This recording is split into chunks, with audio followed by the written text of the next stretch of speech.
Sir अगर हम लोग बात करेंगे यहाँ पर बेसिकली हॉलो इन्फिनाइट सिलेंडर की बात करेंगे तो इनसाइड पॉइंट की बात करेंगे तो R is less than R, तो E into two pi R L बराबर 0/एप्सिलॉन ई बराबर 0। इनसाइड पॉइंट की बात करेंगे तो R is less than R, तो E into two pi R L बराबर 0/एप्सिलॉन, तो ई बराबर 0 है। तो गॉस लॉ लगाए हैं सिंपल सा, integral of E vector dot D S vector over the closed Gaussian surface is equal to Q enclosed by epsilon.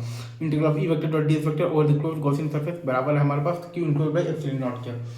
तो अगर इनसाइड पॉइंट की बात करेंगे R is less than R, तो E into two pi R L बराबर 0/एप्सिलॉन ई बराबर 0। अगर इनसाइड पॉइंट की बात करेंगे R is less than R, तो E into two pi R L बराबर 0/एप्सिलॉन, तो ई बराबर 0। ठीक है जी सर।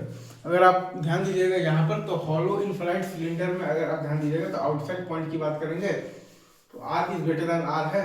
ठीक है, तो अपन लगा देंगे गॉस लॉ, तो E into two pi R L बराबर है sigma E into two pi R L by epsilon, तो ई बराबर है हमारे पास सिग्मा आर बाई एप्सिलॉन। ठीक है, अगर आप आउटसाइड पॉइंट पर बात करेंगे तो R is greater than R है, तो E into two pi R L बराबर है हमारे पास sigma into two pi R L by epsilon, तो ई बराबर है हमारे पास सिग्मा आर बाई एप्सिलॉन। ठीक है, हमने लगाया सिंपल सा गॉस लॉ, ये integral of basically E vector dot D S vector over the closed Gaussian surface बराबर है हमारे पास क्यू इनक्लूड बाय एप्सिलॉन।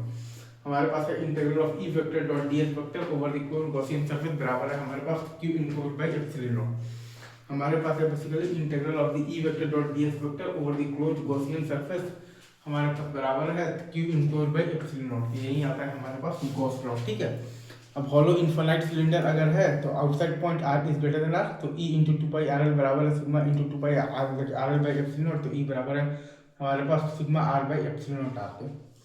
वही सिंपल है आपके पास जो सवाल है हॉलो इनफिनाइट सिलेंडर का, आप बेसिकली आउटसाइड पॉइंट पर क्या होगा इलेक्ट्रिक फील्ड। ठीक है।